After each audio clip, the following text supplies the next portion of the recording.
Livet er ikke altid for børn. Millioner af børn lever på gaden, uden mor, uden far og uden fremtid. Det kan vi sammen lave om på. Mona blev forladt af sin mor, da hun var 1 år gammel. Men i dag har hun et trygt liv i en SOS Børneby.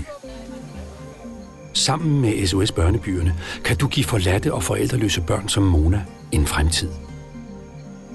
I en SOS Børneby bor børnene i familiehuse sammen med deres SOS-mor og deres nye søskende, andre børn uden forældre.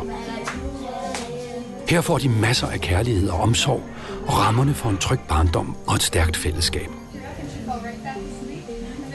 SOS Børnebyerne lægger vægt på børnenes sundhed og helbred.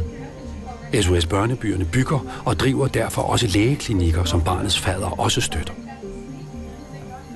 Et SOS-barn er sikret en fremtid. SOS Børnebyerne sørger altid for, at børnene kommer i både børnehave og skole, og at de får en uddannelse.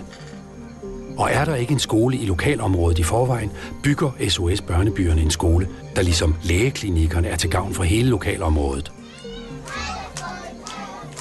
Hjælp os med at hjælpe børn som Mona. Bliv fader i SOS Børnebyerne nu.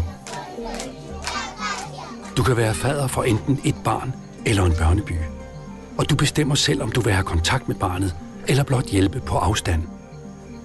Du kan selv vælge, hvor i verden du vil være fader, og du kan når som helst opsige dit faderskab. Som fader kan du være sikker på, at dine penge når frem. 90% af dit bidrag går direkte til børnebyen. Bliv fader. Besøg vores hjemmeside eller ring 70 11 44 00. 70 11 44 00. Sammen kan vi forandre livet for et barn.